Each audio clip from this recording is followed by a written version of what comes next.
Hello students, welcome to banking text book.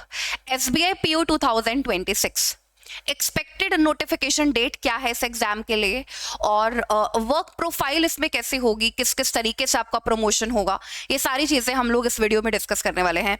जो भी student इस बार एसबीआई पीओ में सिलेक्शन लेने वाले हैं, मस्ट वॉच सेशन है, शुरुआत से लेकर लास्ट तक इस सेशन को जरूर देखिएगा। आइए शुरुआत करते हैं सेशन की। सबसे पहले आप लोगों को मैं बता दूं कि एक्सपेक्टेड नोटिफिकेशन डेट जो है वो है एंड ऑफ जून के एंड में या जुलाई के फर्स्ट वीक में आपको जो नोटिफिकेशन है एसबीआई पीओ का वो आपको देखने को मिल जाएगा। और नोटिफिकेशन के 1.5 मंथ के बाद ही आपका जो प्री का एग्जाम होगा वो होगा। ठीक है, ये रहेगा नोटिफिकेशन का। सैलरी के बारे में भी हम लोग बात कर लेते हैं। इन हैंड सैलरी अगर आप देखेंगे एसबीआई पीओ की तो 80,000 प्लस सैलरी आपको आपके अकाउंट में मिलती है। 80,000 से 90,000 तक की सैलरी आपको नेट पे आपकी इन हैंड मिलती है। जो भी डिडक्शंस होती है वो अगर मैं अलग कर दूं, ग्रोस सैलरी ऑफ कोर्स इससे आपको ज्यादा ही देखने को मिलती है ना। ये मैं नेट सैलरी की बात यहां पर कर रही हूं। आप ये जो सेशन जिस बारे में रखा गया है आपको आपकी पूरी वर्क प्रोफाइल समझाने के लिए, क्योंकि बहुत सारे स्टूडेंट ऐसे होते हैं जो तैयारी तो कर रहे होते हैं लेकिन उनको रिलेटेड टू प्रमोशंस आपकी कैसी रहेंगी, आपका क्या काम होता है, ये जानने का बड़ा होता है कि एक बार ये तो पता चले कि काम क्या करना है बैंकिंग में, है ना। तो आइए जरा डिस्कस कर लेते हैं पूरा। मैंने कंप्लीट यहां पर लिखा है। जैसे ही आपका एग्जाम क्रैक होता है आपके पास प्रोबेशन पीरियड आपको 2 ईयर का मिल जाता है, 2 साल का प्रोबेशन पीरियड आपका हो जाता है। ठीक है, और इस प्रोबेशन पीरियड के दौरान आपको 3 to 4 ब्रांचेस में आपसे काम कराया जाता है। अब बात ये होती है कि आपसे क्या काम कराया जाता है, इस बारे में हम लोग डिस्कस कर लेते हैं। तो सबसे पहले अगर मैं आपके जैसे कभी कभी ऐसा होता है कि जैसे मैंने यहाँ पर लिखा है 3 to 4 ब्रांचेस में आप विद इन 2 ईयर्स आपसे काम कराया जाता है। जब आप शुरू में जाते हो बैंक में प्रोबेशन पीरियड के बाद या प्रोबेशन पीरियड में अगर मैं आपसे बोलूं तो यहाँ पर ऐसा होगा कि आप शुरू में जा रहे हो बैंक में तो आपको कुछ ज्यादा बड़ी रिस्पॉन्सिबिलिटीज तो नहीं दी जाएंगी। जो भी जितने भी क्लैरिकल काम होंगे वो आपसे पहले शुरू में करवाए जाएंगे ताकि आप थोड़ा समझ जाएं कि बैंकिंग में किस तरीके से काम होता है। After joining you have to do clerical work, आपको क्लैरिकल वर्क करना होगा। जैसे शुरू में आपसे रिटेल बैंकिंग जैसे होती है ना उस तरीके से काम करवाया जाता है। जैसे कि जैसे जो क्लर्क जैसे काम करता है, अकाउंट ओपन करना, अकाउंट क्लोज करना, क्रेडिट कार्ड डेबिट कार्ड वाले जो काम होते हैं ये आपसे शुरू में करवाए जाते हैं। ठीक है, जब आप ज्वाइन करते हो ब्रांच को किसी भी तो फर्स्ट ईयर में आप एज अ मेकर काम करते हो। अब आप ये बोलोगे कि मैम ये मेकर वर्ड कहाँ से आ गया। देखो, 2 चीजें होती है बैंकिंग में, किसी भी बैंक में अगर आप जाते हो तो 2 चीजें होती है, एक होती है मेकर एंड एक चेकर। अब मेकर क्या करता है, मेकर जैसे कि अकाउंट ओपनिंग वाला काम हो गया, निफ्ट हो गया, आरटीजीएस हो गया। इसके लिए जैसे किसी भी कस्टमर को आरटीजीएस कराना तो वो रिक्वायर्ड डॉक्यूमेंट्स लेकर के आएगा, है ना, रिक्वायर्ड डॉक्यूमेंट्स। तो आप जो उसकी डॉक्यूमेंट की डिटेल है आप फिल करोगे कंप्यूटर में, है ना। तो जैसे ही आप वो डिटेल फिल करते हो तो एक क्यू जनरेट होता है, वो क्यू जाता है चेकर के पास। 2 चीजों में आपकी जो ट्रांजैक्शन है वो कंप्लीट होती है बैंक में, मेकर एंड चेकर के थ्रू। तो मेकर जो है, जो रिक्वायर्ड आप डॉक्यूमेंट की लिस्ट लेकर आते हो बैंकिंग में, उसको अपडेट करता है सिस्टम में। फिर जो क्यू जनरेट होता है वो चेक करता है चेकर। तो शुरू में आप जो काम करोगे वो आप मेकर का ही काम कर रहे होगे। ठीक है, जैसे ये सारे जो काम है ये आप कर रहे होगे। ठीक है, और इसके साथ साथ आपका जो क्रॉस सेलिंग है वो चलता रहता है। अब ये क्रॉस सेलिंग क्या होता है? क्रॉस सेलिंग वो होता है कि मतलब ये सिर्फ आपको नहीं कि आप पीओ बने हो तो सिर्फ आपको ये क्रॉस सेलिंग करनी है। जितने भी आप बैंक में एम्प्लॉय देख रहे हो, जो भी एम्प्लॉयज काम कर रहे हैं वो सब अपने एंड पे क्रॉस सेलिंग कर रहे होंगे। क्रॉस सेलिंग का मतलब ये होता है कि डायरेक्ट आप कस्टमर को जो बैंक के अपने प्रोडक्ट्स होते हैं, लोन होता है, इंश्योरेंस होता है, वो सारी चीजें आप कस्टमर को डायरेक्ट सेल कर रहे होते हो। ठीक है, तो ये क्रॉस सेलिंग का तो थ्रू आउट जब तक आप रहोगे तब तक काम चलता ही रहता है और उसमें पूरे ब्रांच के जो एम्प्लॉयज है उनका योगदान होता है उसमें पूरा। ठीक है, आगे आ जाते हैं। आगे अगर हम बात करें तो सेकेंड ईयर में आप चेकर होगे। ऑफिसर का जो काम होता है आपको वो करने को मिल जाएगा। जैसे कि मैंने आपको बताया है, मेकर जो भी आपको क्यू देगा वो क्यू चेक करना आपका काम हो जाएगा। वो किसी भी चीज के रिगार्डिंग हो सकता है, निफ्ट, आरटीजीएस, अकाउंट ओपन करना, अकाउंट क्लोज करना, क्रेडिट कार्ड इशू करना, डेबिट कार्ड इशू करना, है ना। तो ये सबके जो क्यू जनरेट होंगे वो आपको चेक करने होते हैं। और क्रॉस सेलिंग जो है वो तो रहता ही रहता है यहाँ पर भी। भी, ठीक है। आगे आ जाते हैं।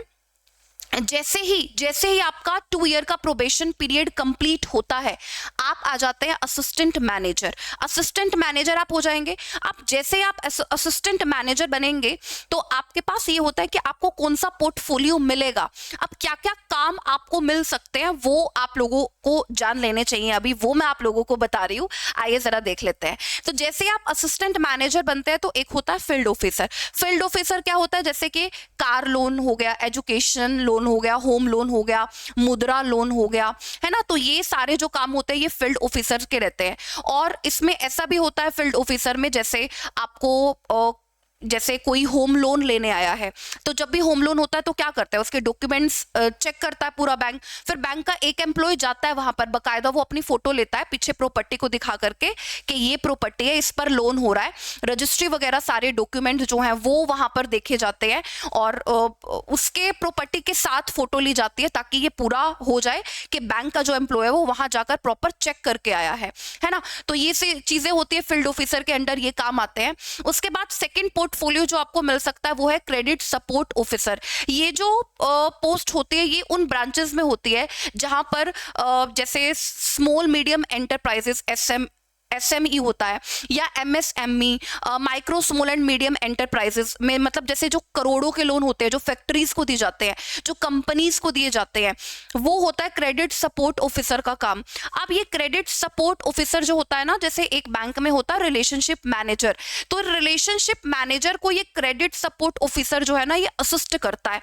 मतलब रिलेशनशिप मैनेजर जो भी इसको काम बोलता है क्रेडिट सपोर्ट ऑफिसर को, जैसे जो भी फैक्ट्रीज कंपनीज में बड़े बड़े 5 करोड़ 10 करोड़ 15 करोड़ के लोन होते हैं, उसके रिगार्डिंग जो भी टेक्निकल वर्क करना है, पेपर वर्क करना है, मतलब कुछ भी काम relationship manager credit support officer को बोल सकता है, तो वो आपको करना होगा।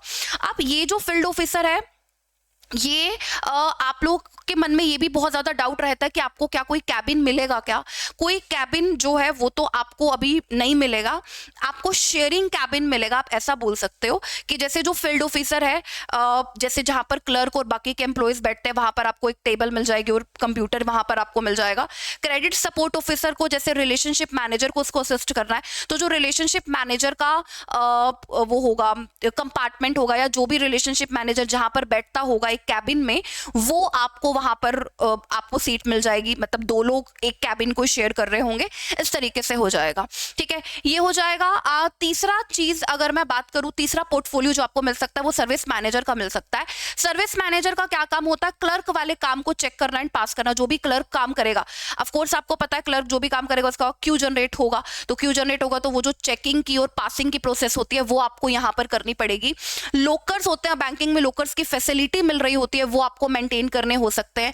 एटीएम एंड चेक बुक्स जो कस्टमर को इश्यू कर दी जाती है, कई बार कस्टमर अवेलेबल नहीं होता या किसी रीजन के कारण वो वापस आते हैं ना लौट करके एटीएम एंड चेक बुक, उनको मेंटेन करना भी सर्विस मैनेजर का काम होता है, ठीक है। तो ये सारे काम होते हैं सर्विस मैनेजर के, ये आपको पोर्टफोलियो मिल सकता है। इसके अलावा आपको अगर मैं फोर्थ पोर्टफोलियो की बात करूं तो ब्रांच मैनेजर भी मिल सकता है आपको पोर्टफोलियो। लेकिन ब्रांच मैनेजर उन केसेस में मिलता है जैसे जो ब्रांचेस बहुत ज्यादा छोटी होती है, वहां पर सिर्फ 2 ही लोग काम कर रहे होते हैं, एक तो मेकर और एक ब्रांच मैनेजर। क्योंकि ट्रांजैक्शन आपकी 2 के थ्रू पूरी होगी, एक अकेला बंदा तो कैसे कर पाएगा, है ना। तो जहां पर छोटी ब्रांचेस होती है वहां पर मेकर और आप को जो ब्रांच मैनेजर का पोर्टफोलियो अगर मिल गया तो मतलब आप ब्रांच मैनेजर भी हो गए और आप चेकर भी हो गए, ऐसा हो जाएगा, ठीक है। तो ये आपका काम यहाँ पर होता है। आप बात करते हैं प्रमोशंस की, किस किस तरीके से आपकी प्रमोशंस होती हैं। सबसे पहले आप after 2 year of probation period आप असिस्टेंट मैनेजर बनोगे, जिसको स्केल 1 ऑफिसर हम बोलते हैं। +2 मतलब 2 सालों के काम के बाद आपको डिप्टी मैनेजर बना दिया जाएगा जो कि स्केल 2 ऑफिसर है। इसी तरीके से +2 +3 ईयर के बाद आप मैनेजर बनेंगे जो कि स्केल 3 ऑफिसर है। अब इसमें मोर और लेस आपको वही पोर्टफोलियो मिल रहा होता है जो आपका असिस्टेंट मैनेजर के दौरान होता है, मैक्सिमम टाइम वही पोर्टफोलियो आपको मिल रहा होता है। मैनेजर जब आप बनते हैं तो मैनेजर वही, जैसे मैं आप लोगों को शुरू में बता रही थी ना, या तो आप ब्रांच मैनेजर बन जाएंगे, आपको ये पोर्टफोलियो मिल जाएगा, या रिलेशनशिप मैनेजर जो कस्टमर सपोर्ट ऑफिसर जिसको असिस्ट करता है, या आप वो वाले मैनेजर बन जाएंगे, रिलेशनशिप मैनेजर। और जैसे ही 4 इयर्स आप मैनेजर की पोस्ट पर रहते हैं तो आप चीफ मैनेजर स्केल 4 ऑफिसर जो है वो आप बन जाते हैं। इस तरीके से प्रमोशन का क्राइटेरिया रहता है एसबीआई पीओ 2000, एसबीआई पीओ के लिए 2026 नहीं, ये तो एसबीआई पीओ के लिए है, ठीक है। तो ये पूरा मेरे को आप लोगों को बताना था क्योंकि बहुत सारे स्टूडेंट इसको जानने की इच्छा रखते हैं और डिटेल में आज मैंने लिखा है आप लोगों के लिए कि आपको डिटेल में पता चल जाए, कोई भी डाउट आपके नहीं रहे। इसी के साथ क्योंकि नोटिफिकेशन जो है जून के एंड में या जुलाई के फर्स्ट वीक में आपको देखने को मिलेगी, तो हमारा जो बैच है एसबीआई पीओ आईबीपीएस पीओ का पूरी तैयारी शुरू हो चुकी है। सारे सब्जेक्ट की तैयारी चल रही है, बिल्कुल जीरो लेवल से बिल्कुल बेसिक लेवल से। आप सुपर पास से जुड़ के बैच परचेज कर सकते हैं, मैं आपको पूरा बता देती हूँ आप बैच कैसे परचेज करेंगे। ये देखिए, ये जो है ये सुपर पास है, आप 1 मंथ का परचेज कर सकते हैं 249 रुपीज में मिलेगा, 3 मंथ का परचेज कर सकते हैं 529। वैसे अगर आप सिर्फ एसबीआई पीओ आईबीपीएस पीओ की तैयारी अगर आप कर रहे हैं तो ये आपके लिए बेस्ट है। 12 मंथ का आप परचेज कर सकते हैं अगर आप और भी एग्जाम्स की तैयारी कर रहे हैं तो ये आपके लिए बेस्ट है, ठीक है। तो आप अपनी पूरी तैयारी हमारे साथ कंटिन्यू कर सकते हैं। आपको पता ही है टेक्स्ट बुक का जो कंटेंट है वो किस तरीके का, किस लेवल का आपको तैयार कराया जाता है, बहुत बढ़िया लेवल, अव्वल दर्जे का आप लोगों को हर एक सब्जेक्ट में बिल्कुल बेसिक से बढ़िया लेवल तक आपको काम करने को मिल जाएगा, ठीक है। तो ये सुपर पास मैं आपको बता देती हूँ आप कैसे परचेज कर सकते हैं स्टूडेंट्स। ये हो गया ना, हाँ देखो आपको ना यूट्यूब पर, मेरे यूट्यूब पर बैंकिंग टेक्स्ट बुक पर किसी भी सेशन में चले जाना है, या ये जो सेशन आप अभी देख रहे हो ना इसके डिस्क्रिप्शन में आप चले जाओ, ठीक है, या किसी भी मेरे यूट्यूब वाले सेशन में चले जाओ। जैसे मैं क्लास ले रही हूँ, जैसे ये वाली क्लास आप देखो, ये पीओ के लिए चल रही है, डेली चलती है ये वाली क्लास ना, मतलब ऑल्टरनेट डेज में चलती है, ठीक है। ये प्रीवियस ईयर क्वेश्चंस हम लोग प्रीवियस ईयर क्वेश्चन जैसे डिस्कस कर रहे हैं, इसके आपको जाना है डिस्क्रिप्शन में, ठीक है। ये देखो, ये डिस्क्रिप्शन पर जैसे क्लिक करोगे कोड यूज करना है NAN, जिससे आपको सबसे ज्यादा डिस्काउंट मिलेगा, छूट मिलेगी सबसे ज्यादा। NAN कोड का इस्तेमाल करना है, ये इस लिंक पर क्लिक कर देते हैं, सुपर पास के लिंक पर क्लिक कर देते हैं, ठीक है। तो ये देखो, जैसे ही आप सुपर पास के लिंक पर क्लिक करोगे, 1 मिनट, जैसे ही आप सुपर पास के लिंक पर क्लिक करोगे ना तो आपको इस तरीके से देखने को मिल जाएगा। आपको 1 मंथ का लेना है, 3 मंथ का लेना है, 12 मंथ का, उसको सेलेक्ट कर लेना और इधर कूपन अप्लाई जरूर कर देना, NAN कूपन से आपको मैक्सिमम डिस्काउंट मिल जाएगा, आपका पूरा पैसा वापस हो जाएगा, रिफंड हो जाएगा आपके सिलेक्शन के बाद। तीसरा, आपको ऑन बोर्डिंग सिलेक्शन किट मिल जाएगी, लेकिन वो सिर्फ तभी मिलेगी जब आप कूपन कोड का इस्तेमाल करेंगे NAN। तो देर क्यों करनी है, आपको सिलेक्शन लेना है, इस बार आपको गवर्नमेंट जॉब लेनी है, एसबीआई पीओ आईबीपीएस पीओ में सिलेक्शन लेना है। आप जुड़ जाइए अभी से टेक्स्ट बुक ऐप के साथ, अभी और आज, by applying coupon code NAN। इस सेशन को लाइक और शेयर जरूर कर दीजिएगा। Thank you everyone.